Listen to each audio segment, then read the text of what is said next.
Iran যুক্তরাষ্ট্র সংঘাতে ফের অগ্নিগর্ভ মধ্যপ্রাচ্য। আবারও বিদ্যুৎ কেন্দ্র ধ্বংস করার হুমকি ট্রাম্পের। হরমুজ প্রণালী পূর্ণ নিয়ন্ত্রণ নিতে মরিয়া তেহরান।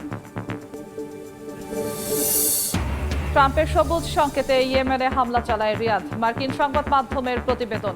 অবরোধ বন্ধ না করলে সৌদি বিমানবন্দরকে লক্ষ্যবস্তু বানানোর হুঁশিয়ারি হাউথির। যুদ্ধবিরতির মধ্যেও গাজায় থামছে না বর্বরতা। ইসরায়েলি ড্রোন হামলায় শিশুসহ নিহত 11। মানবিক সহায়তা কার্যক্রমে বাধা দিচ্ছে হামাস, অভিযোগ জাতিসংঘের। আবারও রক্তাক্ত পাকিস্তানের আজাদ কাশ্মীর। পুলিশের সঙ্গে সংঘর্ষে 6 বেসামরিক নিহত। ইসলামাবাদকে জবাবদিহির আওতায় আনার আহ্বান নয়াদিল্লির।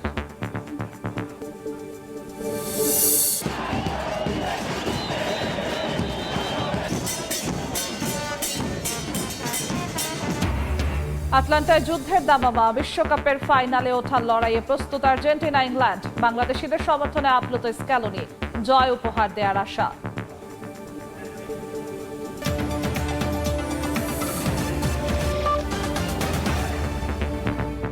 আন্তর্জাতিক সময়ের সঙ্গে আছি আমি জিনা তারা যশোয়া।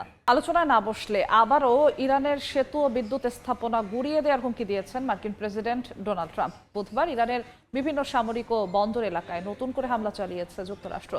জবাবে জর্ডান, কুয়েত সহ উপসাগরীয় অঞ্চলে মার্কিন সামরিক স্থাপনা লক্ষ্য করে পাল্টা আক্রমণের দাবি করেছে তেহরান। হরমুজ প্রণালী পূর্ণ নিয়ন্ত্রণে নেয়ার ঘোষণা দিয়েছে ইরান। মধ্যপ্রাচ্যে উত্তেজনা আরও বাড়িয়ে ইরানের দক্ষিণাঞ্চলে নতুন করে হামলা চালিয়েছে যুক্তরাষ্ট্র। ইরানি সংবাদ মাধ্যমগুলোর দাবি, মঙ্গলবার বন্দর আব্বাস, সিরিক, চাবাহার, বামপুর, কেশমদ্বীপ ও আহবাজ সহ একাধিক এলাকায় বিস্ফোরণের ঘটনা ঘটেছে। মার্কিন সেন্ট্রাল কমান্ড জানায়, ইরানের বন্দরগুলোর ওপর আবারও নৌ অবরোধ জোরদার করা হয়েছে। তাদের দাবি, বর্তমানে মধ্যপ্রাচ্যে 20টির বেশি মার্কিন যুদ্ধ জাহাজ এবং শত শত সামরিক বিমান মোতায়েন রয়েছে। পাশাপাশি নতুন করে ব্যক্তি, প্রতিষ্ঠান ও জাহাজকে লক্ষ্য করে ইরানের ওপর নিষেধাজ্ঞাও আরোপ করেছে যুক্তরাষ্ট্রের অর্থ বিভাগ।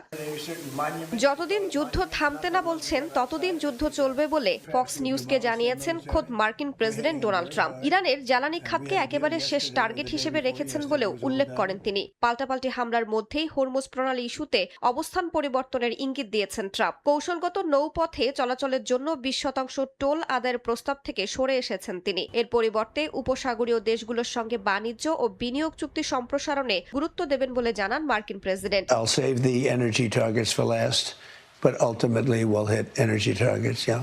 But we're going to hit them very hard tonight. এদিকে যুক্তরাষ্ট্রের হামলার পাল্টা জবাব দিয়েছে ইরানও। দেশটির সেনাবাহিনী জানায়, থান্ডার বোল্ট অভিযানের 7ম ধাপে জর্ডানের আল আজরাকে অবস্থিত ওয়াফাক সালতি বিমান ঘাঁটিতে মার্কিন স্থাপনায় ড্রোন হামলা চালানো হয়েছে। এছাড়া এর আগে অঞ্চল জুড়ে মার্কিন ঘাঁটিগুলোতে 6 দফা হামলা চালানোরও দাবি করে তেহরান। ইরানের ছোড়া একটি ব্যালিস্টিক ক্ষেপণাস্ত্র, 5টি ক্রুজ ক্ষেপণাস্ত্র ও 33টি ড্রোন প্রতিহতের দাবি করেছে কুয়েত। তবে একটি নৌযান লক্ষ্যবস্তু হওয়ায় বেশ কয়েকজন নৌ সদস্য আহতের পাশাপাশি বিভিন্ন স্থানে ধ্বংসাবশেষ পড়ে অবকাঠামোগত ক্ষয়ক্ষতি হয়েছে। হরমুজ প্রণালী নিয়ে আরও কঠোর অবস্থান নিয়েছে তেহরান। ইরানের উপপররাষ্ট্রমন্ত্রী জানান, যুদ্ধকালীন পরিস্থিতিতে হরমুজ প্রণালীর ওপর পূর্ণ নিয়ন্ত্রণ প্রতিষ্ঠা করবে ইরান। তার দাবি, এটি ওমানের সার্বভৌমত্ব লঙ্ঘন নয়, বরং জাতীয় নিরাপত্তা নিশ্চিতের পদক্ষেপ। রাইসা জান্নাত, সময় সংবাদ। ইয়েমেনের সানা বিমানবন্দরে হামলার আগে সৌদি যুবরাজ মোহাম্মদ বিন সালমানকে সমর্থন দিয়েছিলেন মার্কিন প্রেসিডেন্ট ডোনাল্ড ট্রাম্প। এমন বিস্ফোরক তথ্য উঠে এসেছে মার্কিন সংবাদ মাধ্যম অ্যাক্সিওসের প্রতিবেদনে। এদিকে সানায় অবরোধ অব্যাহত থাকলে সৌদি বিমানবন্দরগুলোকে লক্ষ্যবস্তু করা হবে বলে হুঁশিয়ারি দিয়েছে হাউথি বিদ্রোহী। সৌদি সমর্থিত ইয়েমেন সরকার ও ইরান সমর্থিত হাউথির পাল্টাপাল্টি হামলার জেরে মধ্যপ্রাচ্যে উত্তেজনা আরও তীব্র হওয়ার আশঙ্কা করছেন বিশ্লেষকরা। সোমবার সানার আন্তর্জাতিক বিমানবন্দরের রানওয়েতে হামলা চালানো হয়। এর জন্য সৌদি সমর্থিত ইয়েমেন সরকারকে দায়ী করে আবহা আন্তর্জাতিক বিমানবন্দরের দিকে ব্যালিস্টিক ক্ষেপণাস্ত্র ও ড্রোন ছড়ে হাউথি বিদ্রোহী। 4 বছরের নীরবতার পর আবারও বড় সংঘাতের মুখে দুপক্ষ। এ ঘটনায় বিস্ফোরক তথ্য প্রকাশ করেছে মার্কিন সংবাদ মাধ্যম এক্সিওস। সংবাদ মাধ্যমটির প্রতিবেদনে বলা হয়েছে, হাউথির বিরুদ্ধে সামরিক অভিযান শুরুর আগে সৌদি যুবরাজ মোহাম্মদ বিন সালমান হোয়াইট হাউসকে পরিকল্পনার কথা জানান এবং প্রেসিডেন্ট ডোনাল্ড ট্রাম্পের সমর্থন চান। যুক্তরাষ্ট্রের 2 কর্মকর্তার বরাতে প্রতিবেদনে আরও বলা হয়, ট্রাম্প সেই অভিযানে সবুজ সংকেত দেন। বিশ্লেষকদের মতে এর মধ্য দিয়ে হাউথির সঙ্গে বড় ধরনের সংঘাতের আশঙ্কায় সামরিক ও কূটনৈতিকভাবে ওয়াশিংটনের সহায়তা নিশ্চিত করতে চাইছে রিয়াদ, এমনটাই ইঙ্গিত পাওয়া যায়। এদিকে হাউথির রাজনৈতিক ব্যুরোর সদস্য মোহাম্মদ আল বুখাইতি হুঁশিয়ারি দিয়ে বলেন, সানার ওপর অবরোধ অব্যাহত থাকলে সৌদি বিমানবন্দরগুলো তাদের লক্ষ্যবস্তু হবে। একই সঙ্গে সৌদি আকাশসীমা ব্যবহার না করার জন্য আন্তর্জাতিক এয়ারলাইন্সগুলোকেও সতর্ক করেছে তারা।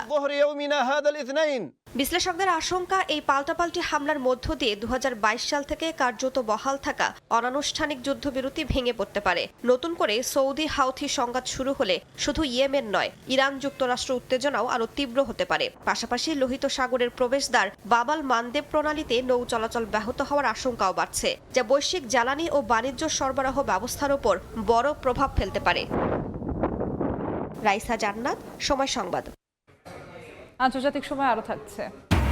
কিয়েভ ও ওডেসায় ব্যাপক হামলা মস্কোর। রাশিয়াকে বাদ দিয়ে নিরাপত্তা কাঠামো কার্যকর হতে পারে না, সাফ জানালো ক্রেমলিন। ইউরোপে সাইবার হামলার অভিযোগ অস্বীকার। এ পর্যায়ে দেশের খবর। শিক্ষামন্ত্রীর পদত্যাগ দাবিতে দ্বিতীয় দিনের মতো বিক্ষোভ চলছে। পদযাত্রা নিয়ে সচিবালয় অভিমুখে শিক্ষার্থীরা। এই মুহূর্তে শিক্ষা ভবনের সামনে আছেন আসিফ মোহাম্মদ সিয়াম, সরাসরি যাচ্ছি তার কাছে। আসিফ,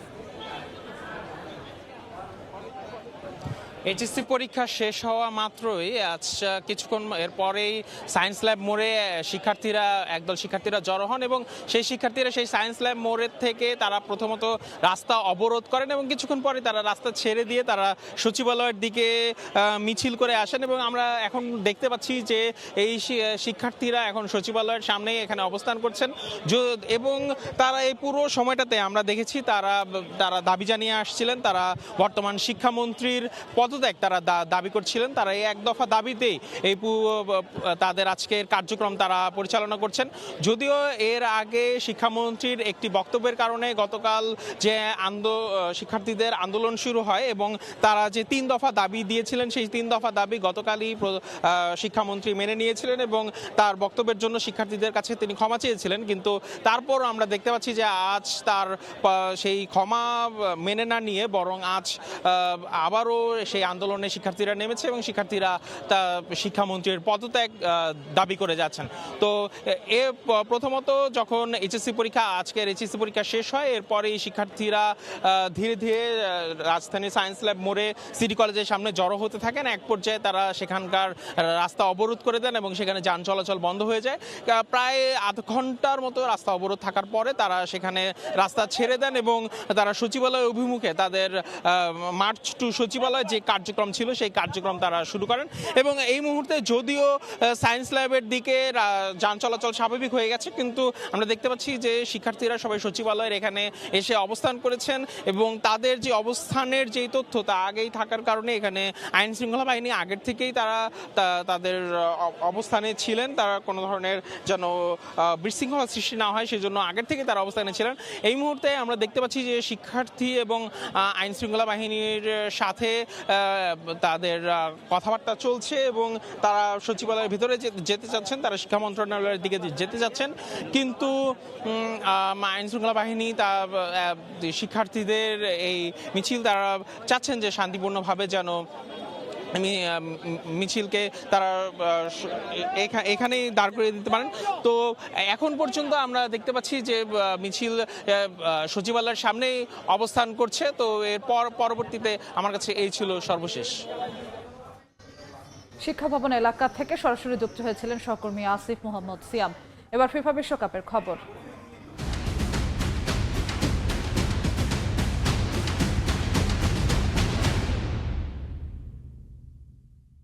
বিশ্বকাপের দ্বিতীয় সেমিফাইনালে মুখোমুখি হবে ইংল্যান্ড ও আর্জেন্টিনা। হাই ভোল্টেজ এই ম্যাচের আগে আলোচনায় দুদেশের বৈরী ইতিহাস। যদিও এসব মাঠে কোনো প্রভাব ফেলবে না বলে মন্তব্য করেছেন দু দলের কোচ, বরং প্রতিপক্ষ খেলোয়াড়দের নিয়ে প্রশংসা করেছেন স্ক্যালোনি ও টুখেল। 6 দশক পর বিশ্বকাপের ফাইনালে দলকে নিতে চান 3 লায়ন বস। আটলান্টায় ম্যাচ শুরু হবে বাংলাদেশ সময় রাত 1টায়। যুক্তরাষ্ট্র থেকে সাজিদ মুস্তাহিদের ম্যাচ প্রিভিউ। দুই দল একটা দ্বৈরথ। বিশ্বকাপের মঞ্চে দীর্ঘ 2 যুগ পর মুখোমুখি হওয়ার অপেক্ষায় ইংল্যান্ড ও আর্জেন্টিনা। যদিও এই লড়াই কখনোই সীমাবদ্ধ থাকে না শুধু ফুটবল মাঠে। বিশ্বকাপে এই দুই দলের লড়াই মানেই ফুটবল ইতিহাসে অন্যরকম এক রোমাঞ্চ। যতবারই ইংল্যান্ড আর্জেন্টিনা মুখোমুখি হয়েছে জন্ম দিয়েছে নতুন বিতর্ক আর আলোচনার। 86-তে ম্যারাডোনার হ্যান্ড অফ গড আর 98-এ ডেভিড বেকহ্যামের লাল কার্ড। উত্তেজনার সব রসদ আছে এই দ্বৈরথে। নিজের দীর্ঘ ক্যারিয়ারে প্রথমবারের মতো ইংল্যান্ডের মুখোমুখি হওয়ার অপেক্ষায় লিওনেল মেসি। ম্যাচের আগে আটলান্টায় দলের সঙ্গে শেষ অনুশীলন সেশনে হাসি মুখেই দেখা গেছে লিটল ম্যাজিশিয়ানকে। দলে নেই কোনো সাসপেনশন বা ইনজুরি সমস্যাও। বিগ ম্যাচের আগে ঘুরে ফিরে আসছে 1982-র ফকল্যান্ড যুদ্ধর কথা। যদিও ম্যাচের আগে এসব নিয়ে ভাবতে চান না দু দলের কোচ। এটা একটা ফুটবল ম্যাচ, আমি সবকিছু এক করতে চাই না, বিশেষ করে অনেক আগে ঘটে যাওয়া বিষয়গুলো নিয়ে। আমাদের ইতিহাসে সেটা ছিল অত্যন্ত দুঃখজনক একটা সময় এবং এই বিষয়ে আমাদের খুব একটা কিছু করার নেই। আমরা প্রতিপক্ষকে সম্মান করি, তবে অতীতের ঘটনাগুলোকে টেনে আনি না কিংবা বিষয়টিকে অহেতুক অতিরঞ্জিত করি না। কিন্তু কোনো দ্বৈরথ যদি এত সব স্মরণীয় মুহূর্ত উপহার দেয়, তবে সেটিকে কেবল আরেকটি সাধারণ ফুটবল ম্যাচ বলে উড়িয়ে দেওয়া যায় না। চলমান বিশ্বকাপে প্রথমবারের মতো ফিফা র্যাঙ্কিং এর শীর্ষ 10-এ থাকা কোনো দলের মুখোমুখি হবে আর্জেন্টিনা। 3 লাউন্ডের স্কোয়াডে আছেন হ্যারি কেইন, জুড বেলিংহ্যামের মতো ফুটবলাররা। প্রতিপক্ষকে সমীহ করছেন আলবিসেলেস্তে বস। লিওনেল মেসিকে নিয়েও মুগ্ধতা ঝরল থমাস টুখেলের কণ্ঠে। আমরা সবসময় ভাবি কিভাবে নিজেদের আরো উন্নতি করা যায় এবং কিভাবে প্রতিপক্ষের ওই দুর্দান্ত খেলোয়াড়দের সেরা উপায়ে নিষ্ক্রিয় করা যায়। হ্যারি কেইন, জুড বেলিংহ্যাম অসাধারণ ফুটবলার। বিশ্বের সেরাদের কাতারে তাদের অবস্থান। যে কোনো কোচই তাদের দলে পেতে চাইবেন। আমি কোনো চাপ অনুভব করছি না, তবে বড় ম্যাচ তাই কিছুটা উদ্বিগ্ন। আর্জেন্টিনা দুর্দান্ত একটা দল, বিশেষ করে বলতে হয় মেসির কথা। তার পায়ে বল আসার সাথে সাথেই মুভমেন্ট শুরু হয়ে যায়, তাই অনেক বিষয়ের দিকেই আমাদের নজর রাখতে হবে।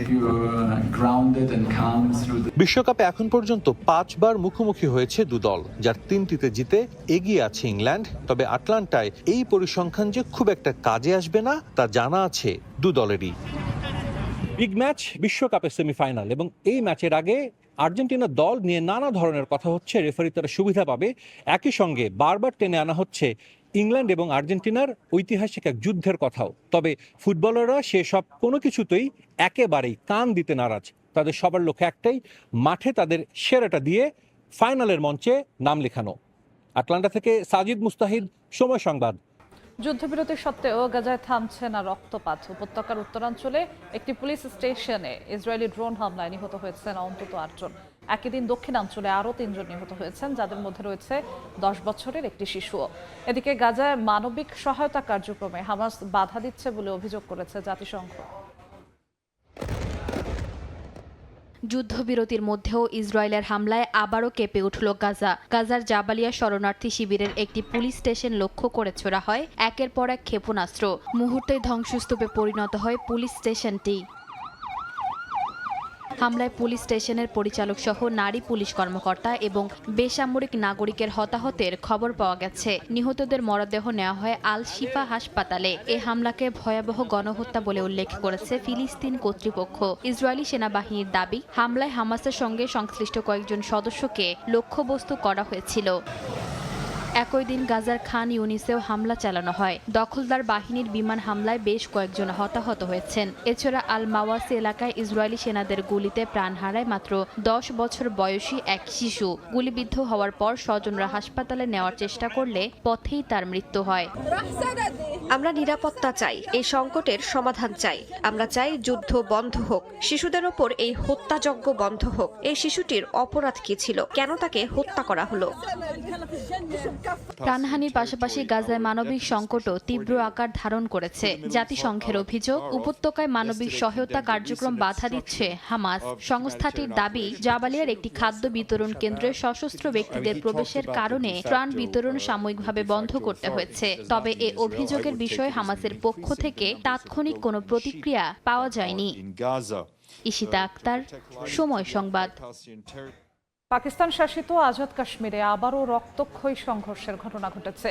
রাওয়ালাকোটে বিক্ষোভকারীদের সঙ্গে পাকিস্তানের নিরাপত্তা বাহিনীর সংঘর্ষে অন্তত 6 বেসামরিক ব্যক্তি নিহত হয়েছেন বলে দাবি করা হয়েছে। স্থানীয়দের অভিযোগ, দীর্ঘদিনের দমনপীড়ন, অর্থনৈতিক সংকট ও মৌলিক অধিকার হরণের প্রতিবাদেই নতুন করে উত্তপ্ত হয়ে উঠেছে অঞ্চলটি।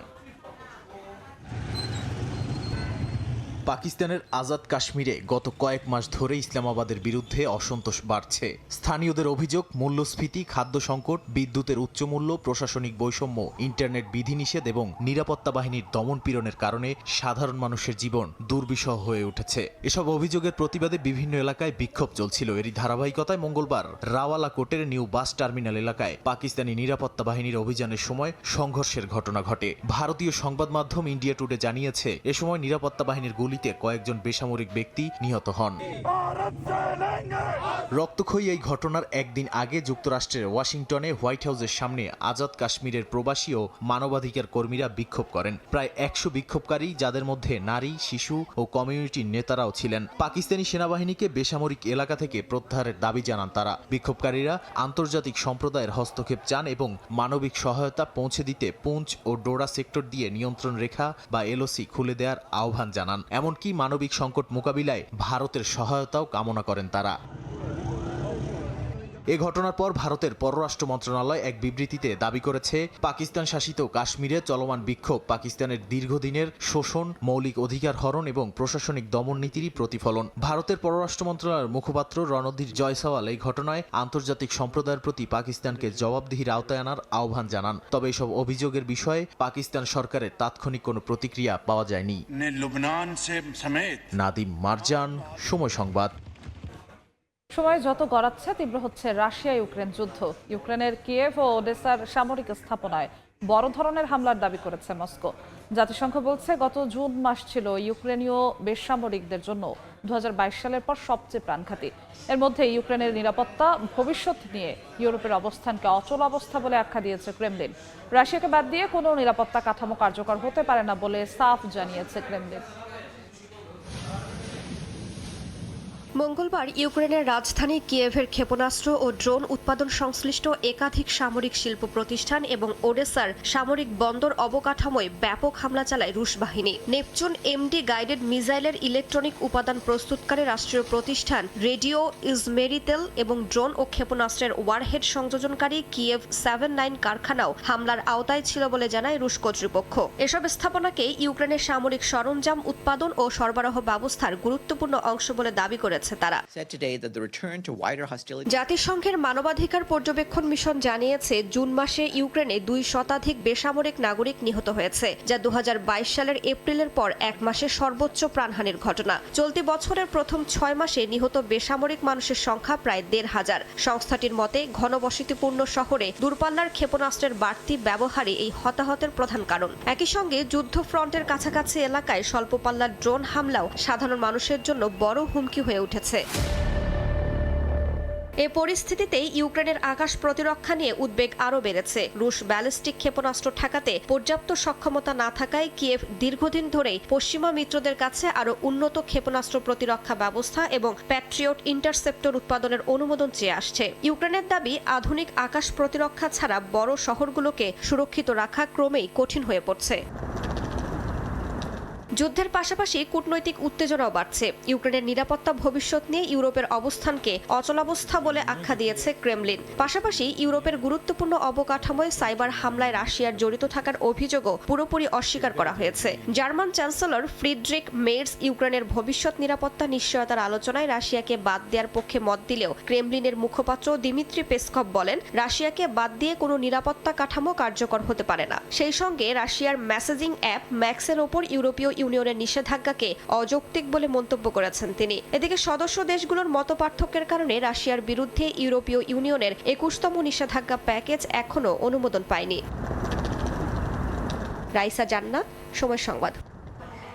দায়িত্ব নেওয়ার মাত্র 1 বছর পর ইউক্রেনের প্রধানমন্ত্রী ইউলিয়া সিভিরিদেস্কোর পদত্যাগপত্র গ্রহণ করেছে দেশটির পার্লামেন্ট। মঙ্গলবার পার্লামেন্টে 40 বছর বয়সী অর্থনীতিবিদ ইউলিয়ার পদত্যাগপত্র গ্রহণের প্রস্তাব পাস হয়। সাদা পোশাক পরে পার্লামেন্টে দেওয়া ভাষণে ইউলিয়া বলেন, নতুন সরকারের সবচেয়ে বড় চ্যালেঞ্জ হবে শীতকাল মোকাবেলা করা, কেননা ইউক্রেনের বিদ্যুৎ সরবরাহ ব্যবস্থা ও গ্যাস অবকাঠামোর ওপর রাশিয়া হামলা আরও জোরদার করতে পারে বলে আশঙ্কা করা হচ্ছে। এদিকে প্রেসিডেন্ট ভলোদিমির জেলেনস্কি এখনও পরবর্তী প্রধানমন্ত্রীর নাম ঘোষণা না করায় মন্ত্রিসভার এই রদবদলের উদ্দেশ্য নিয়ে প্রশ্ন তুলেছেন বিরোধী আইন প্রণেতারা। চীন রাশিয়ার মধ্যে অনুষ্ঠিত যৌথ নৌ মহড়া জয়েন্ট সি 2026 আনুষ্ঠানিকভাবে শেষ হয়েছে। পূর্ব চীনের শানডং প্রদেশের কিংদাও সামরিক বন্দরে মহড়ার সমাপ্তি ঘোষণা করা হয়। সমুদ্র নিরাপত্তা ঝুঁকি যৌথভাবে মোকাবেলা প্রতিপাদ্য নিয়ে আয়োজিত মহড়ায় দুই দেশের 10টি যুদ্ধজাহাজ, সাবমেরিন, যুদ্ধবিমান ও সহায়ক ইউনিট অংশ নেয়। মহড়ায় যৌথ গোয়েন্দা নজরদারি, আকাশ ও ক্ষেপণাস্ত্র প্রতিরক্ষা, সমুদ্রপৃষ্ঠে হামলা এবং সাবমেরিন উদ্ধার অভিযানের মতো লাইভ ফায়ার অনুশীলন চালানো হয়।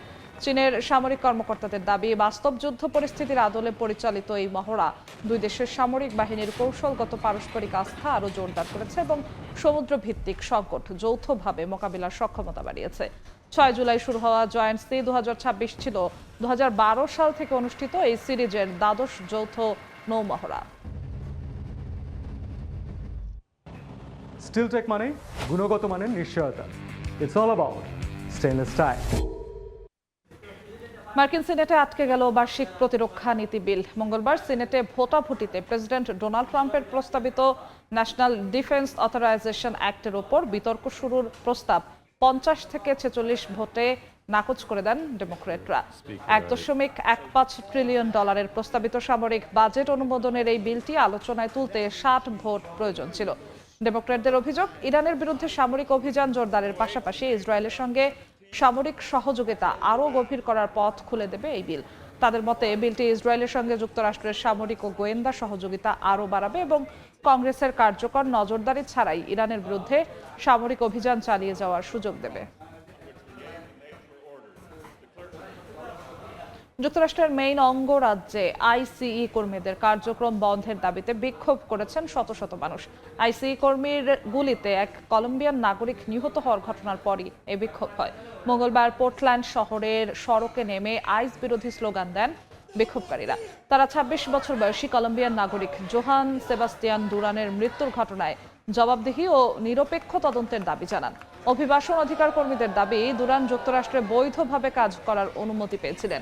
এদিকে মেইন ও টেক্সাসে অভিবাসন অভিযান চলাকালে দুটি প্রাণহানির ঘটনার পর সারা দেশে যানবাহন থামিয়ে পরিচালিত অধিকাংশ অভিযান সাময়িকভাবে স্থগিত করেছে আইস।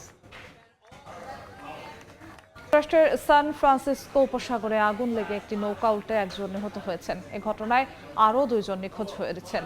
মঙ্গলবার আলকাট্রাজ দ্বীপের কাছে 19 আরোহী বহনকারী 3 তলা একটি পন্টুন নৌকায় আগুন লাগার পর সেটি উল্টে যায়। ঘটনাস্থল থেকে গুরুতর আহত একজনকে উদ্ধার করে হাসপাতালে নেওয়া হলে চিকিৎসক তাকে মৃত ঘোষণা করেন।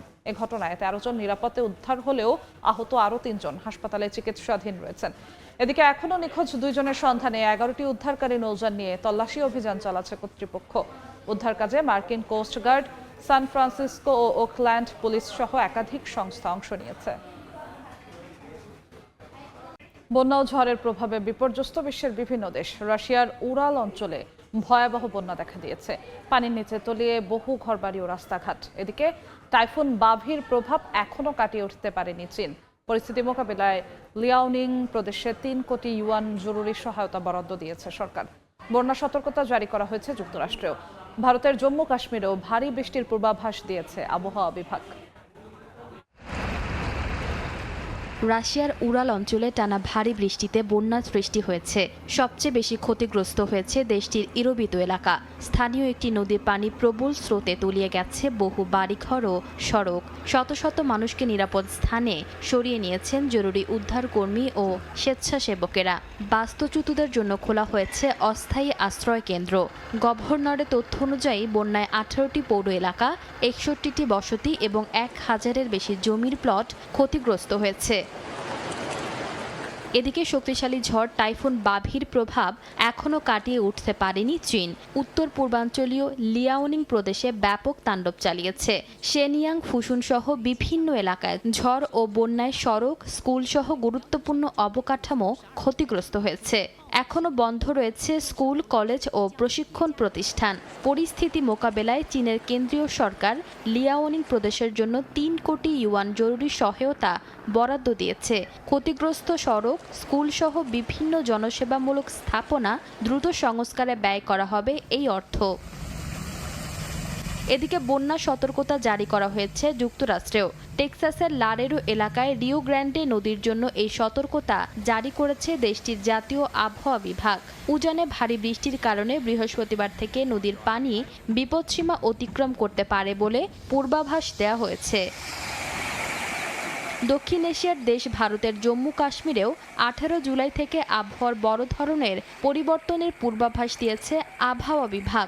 20 থেকে 22 জুলাই পর্যন্ত ভারী থেকে অতি ভারী বৃষ্টির সম্ভাবনা রয়েছে, যার মধ্যে 21 জুলাই সবচেয়ে বেশি বৃষ্টি হতে পারে। বাসিন্দাদের নদী, খাল ও ঝুঁকিপূর্ণ এলাকা এড়িয়ে চলার পরামর্শ দিয়েছে কর্তৃপক্ষ। ইশিতা আক্তার, সময় সংবাদ।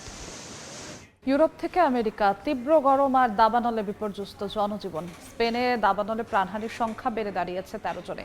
ফ্রান্সে আগুন নিয়ন্ত্রণে প্রাণপণ চেষ্টা চালাচ্ছেন দমকল কর্মীরা। ইতালিতে তীব্র গরমে বনাঞ্চল শুকিয়ে যাওয়ায় দাবানলের ঝুঁকি বেড়েছে। এদিকে ইউরোপ জুড়ে এখনও কমেনি গরমের তীব্রতা। যুক্তরাজ্যে 2 মাসে প্রায় 3000 মানুষের মৃত্যু হয়েছে। যুক্তরাষ্ট্রের 30টিরও বেশি অঙ্গরাজ্যে জারি রয়েছে সতর্কতা। ফ্রান্সের রাজধানী প্যারিসের দক্ষিণে ঐতিহাসিক ফন্টেনব্লো অরণ্যে টানা তৃতীয় দিনের মতো দাবানল নিয়ন্ত্রণে লড়াই চালিয়ে যাচ্ছেন দমকল কর্মীরা।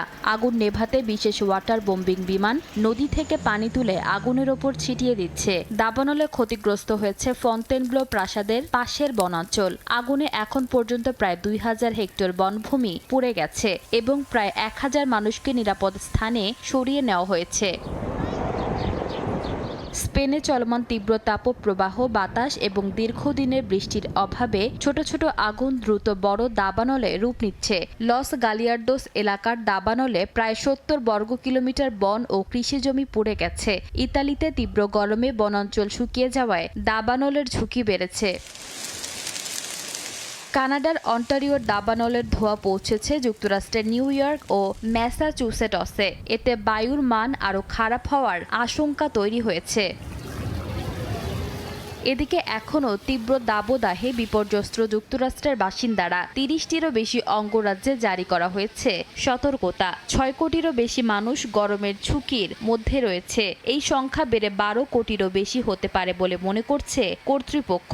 Montana, Minnesota, north Dakota, Wisconsin, Michigan, new York সহ বিভিন্ন অঞ্চলে তাপমাত্রা স্বাভাবিকের তুলনায় 20 থেকে 30 ডিগ্রি ফরেনহাইট বেশি। পরিস্থিতি আরও খারাপ হতে পারে বলে সতর্ক করেছেন আবহাওয়াবিদরা। ইশিতা আক্তার, সময় সংবাদ। দেখছেন আন্তর্জাতিক সময়। আন্তর্জাতিক মহাকাশ স্টেশনের উদ্দেশ্যে নতুন ক্রু পাঠিয়েছে রাশিয়া। সোয়ুজ MS-29 মহাকাশযানে যাত্রা করেছেন 2 রুশ মহাকাশচারী ও 1 মার্কিন নভোচারী। স্থানীয় সময় মঙ্গলবার কাজাখস্তানের বাইকনুর কসমোড্রোম থেকে মহাকাশযানটি উৎক্ষেপণ করা হয়। এতে রয়েছেন রুশ মহাকাশচারী পিওতর দুব্রভ ও আন্না কেকিনা এবং মার্কিন নভোচারী অনিল মেনন। প্রায় 10 মিনিটের মধ্যে মহাকাশযানটি সফলভাবে কক্ষপথে প্রবেশ করে আন্তর্জাতিক মহাকাশ স্টেশনের উদ্দেশ্যে যাত্রা শুরু করে। সেখানে প্রায় 8 মাস অবস্থান করবেন তারা। এই উৎক্ষেপণ ঘিরে বিশেষ তাৎপর্য ছিল যুক্তরাষ্ট্র ও রাশিয়ার মহাকাশ সংস্থার প্রধানদের একসঙ্গে উপস্থিতি। 2018 সালের পরে প্রথম কোনো নাসা প্রধান বাইকনুর উৎক্ষেপণ কেন্দ্র সফর করলেন। ইউক্রেন যুদ্ধের কারণে দীর্ঘদিন 2 দেশের মধ্যে উচ্চ পর্যায়ের এমন মহাকাশ সহযোগিতা সীমিত ছিল। বেলজিয়ামের রাজধানী ব্রাসেলসে নির্মাণাধীন একটি ভবনে ভয়াবহ অগ্নিকাণ্ডে অন্তত 6 জনের মৃত্যু হয়েছে। আগুনের পর লিফটে আটকা পড়ে তাদের মৃত্যু হয়েছে বলে জানিয়েছে কর্তৃপক্ষ। মঙ্গলবার সকালে ব্রাসেলসের কেন্দ্রস্থলে ডে ব্রুকের স্কোয়ারে অবস্থিত অক্সি ভবনের সংস্কার কাজ চলাকালে 2য় তলায় আগুনের সূত্রপাত হয়। পরে আগুন লিফটের শ্যাফটে ছড়িয়ে পড়লে 2টি লিফট আটকে যায়। আগুন নিয়ন্ত্রণে আনার পর একটি লিফট থেকে 6 জনের মরদেহ উদ্ধার করেন দমকল কর্মীরা। কর্তৃপক্ষ জানিয়েছে 2য় লিফটটিও তল্লাশি করা হচ্ছে। সেখানে আরও কেউ আটকা পড়েছেন কিনা বা অতিরিক্ত হতাহতের ঘটনা ঘটেছে কিনা তা নিশ্চিত হতে তদন্ত অব্যাহত রয়েছে।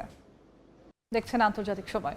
ফিলিস্তিনপন্থী কর্মী মাহমুদ খলিল মার্কিন প্রেসিডেন্ট ডোনাল্ড ট্রাম্প, প্রশাসন ও 3টি বেসরকারি সংগঠনের বিরুদ্ধে মামলা করেছেন।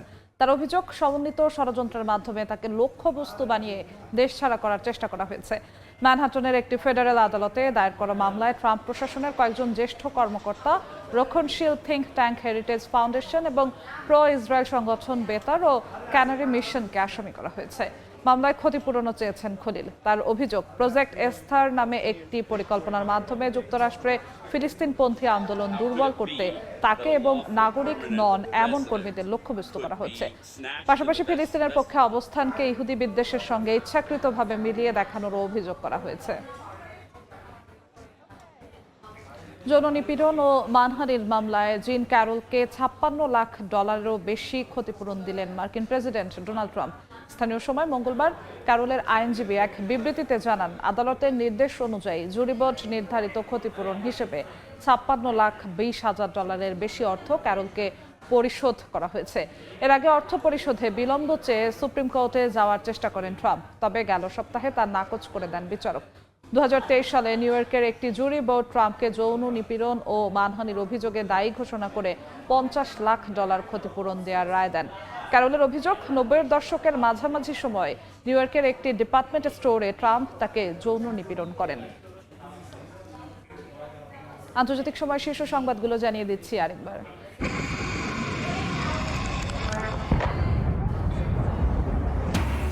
ইরান যুক্তরাষ্ট্র সংঘাতে ফের অগ্নিগর্ভ মধ্যপ্রাচ্য, আবারও বিদ্যুৎ কেন্দ্র ধ্বংস করার হুমকি ট্রাম্পের। হরমুজ প্রণালী পূর্ণ নিয়ন্ত্রণ নিতে মরিয়া তেহরান। ট্রাম্পের সবুজ সংকেতে ইয়েমেনে হামলা চালায় রিয়াদ। মার্কিন সংবাদ মাধ্যমের প্রতিবেদন, অবরোধ বন্ধ না করলে সৌদি বিমানবন্দরকে লক্ষ্যবস্তু বানানোর হুঁশিয়ারি হাউথির। এবং আবারও রক্তাক্ত পাকিস্তানের আজাদ কাশ্মীর, পুলিশের সঙ্গে সংঘর্ষে 6 বেসামরিক নিহত। ইসলামাবাদকে জবাবদিহির আওতায় আনার আহ্বান নয়াদিল্লি।